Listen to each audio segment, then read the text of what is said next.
అమ్మ అని తిట్టడం ఇది కరెక్ట్ సంస్కారమా అని నేను అడుగుతా ఉన్నాను. ఇది కరెక్ట్ పద్ధత అని నేను అడుగుతా ఉన్నాను. రూల్ బుక్ లో ఏముందండి? రూల్ బుక్ లో 318 లో ఏమనుంది ఒకసారి చదువుతా.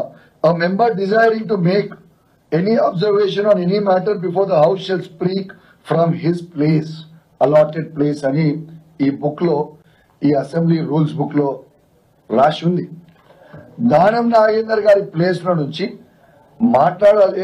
మాట్లాడేది ఉంటే అని చెప్తే రూల్స్ కి వ్యతిరేకంగా ఎక్కడో సీట్లో కూర్చొని మాట్లాడుకుంటూ దుర్భాషలు ఆడుతూ ఇది కరెక్ట్ పద్ధతి అని నేను అడుగుతా ఉన్నాను. ఇలా మేము కొట్లాడే సమస్య ఏంది? నిరుద్యోగుల కోసం మేము కొట్లాడుతుంటే యావత్ నిరుద్యోగులని మొత్తము ఇవాళ దానం నాగేందర్ గారు చెడ్డ మాటలు తిట్టింది కూడా యావత్ నిరుద్యోగులు ప్రతి ఒక్కరు కూడా అబ్జర్వ్ చేసిర్రు, చేయాలని చెప్పి నేను విజ్ఞప్తి చేస్తా ఉన్నాను. అయ్యా దానం నాగేందర్ గారు, మీరు భయపెట్టితే ఇక్కడ భయపడేటోడు ఎవ్వరు లేడు. హైదరాబాద్ నడి బొడ్డుల్నే తిరుగుతున్నా. నీకు దమ్ముంటే నువ్వు మొగోనివి అయితే చెప్పు, నేను ఏడికి రావాలి చూసుకుందామన్నావు కదా. నీ ఖరీదాబాద్ చౌరస్తాకి రావాలన్నా, అశోక్ నగర్ చౌరస్తాకి రావాలన్నా, నువ్వు డేట్ టైం పెట్టు, నేను రావడానికి సిద్ధంగా ఉన్నా బిడ్డ దానం నాగేందర్. నీ రౌడీజం చేస్తా అంటే భయపెట్టిస్తే ఇది ఎవ్వడు కూడా నీతో భయపడేటోడు లేడు అని దానం నాగేందర్ గారిని హెచ్చరిస్తా ఉన్నాను. దానం నాగేందర్ గారు మర్చిపోయినట్టున్నావు. ఇట్లాంటి మనందరం కూడా కాంగ్రెస్ పార్టీలు ఉన్నప్పుడు ఇట్లాంటి పిచ్చి కూతలు కూర్చున్నప్పుడు ఉప్పల్లో నిన్ను మా ఉప్పల్ లక్ష్మారెడ్డి గారు, సుధీర్ రెడ్డి గారు, ఎల్బీనగర్ సుధీర్ రెడ్డి గారు నిన్ను ఉరికిచ్చింది మర్చిపోయినావా? మళ్ళొక్కసారి కావాలా నీకు? మళ్ళొక్కసారి చేస్తాం ఏదో రోజు, టైం దగ్గరకు వచ్చిన రోజు. నీకు నడవనికినే శాత కాదు, నువ్వు నన్ను ఉరికిస్తావే.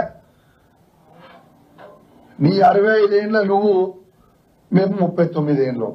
నీకే అంత దుల ఉంటే మాకెంత దుల ఉండాలి బ్రదర్? నోరు దగ్గర పెట్టుకొని మాట్లాడు. దానం నాగేందర్ గారు, నువ్వు టీ షర్ట్లు వేసుకొని పౌడర్ కొట్టుకొని తాజ్ కృష్ణాలో తిరుగుతున్నట్టు ఆడవై ఇండోర్ గేమ్స్ ఆడినట్టు అనుకుంటున్నా ఇది? ఇక్కడ ఉన్నది కేసీఆర్ నాయకత్వంలో, ఇక్కడ ఉన్న మేము అందరం కూడా శిష్యులము, కేసీఆర్ గారు శిష్యులము. నువ్వు భయపెట్టిస్తే బెదిరిస్తే భయపడేటోడు ఎవడు ఉండడు. తస్మాత్ జాగ్రత్త. నీకు ఇజ్జత్ ఉంటే, సిగ్గుంటే, శరం ఉంటే, లజ్జా మానం ఉంటే కేసీఆర్ గారు పెట్టిన భిక్ష అది నీకు ఎమ్మెల్యే పదవి. నీకు దమ్ముంటే రిజైన్ చేసి పార్టీ మారు.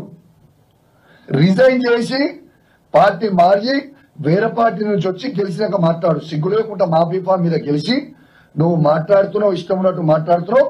నువ్వు మేము సవాల్ విసురుతున్నాం, నువ్వు రిజైన్ చేసి మళ్ళా పోటీ చేయి. కానీ నువ్వు ఆడి నుంచి ఉండి మా శాసనసభ్యులని మమ్మల్ని బెదిరిస్తే భయపడేటోళ్ళు ఎవరు లేరని తెలియజేస్తూ, మరియు యావత్ తెలంగాణ లోకానికి కూడా నేను దయచేసి గమనించమని కోరుతా ఉన్నాను.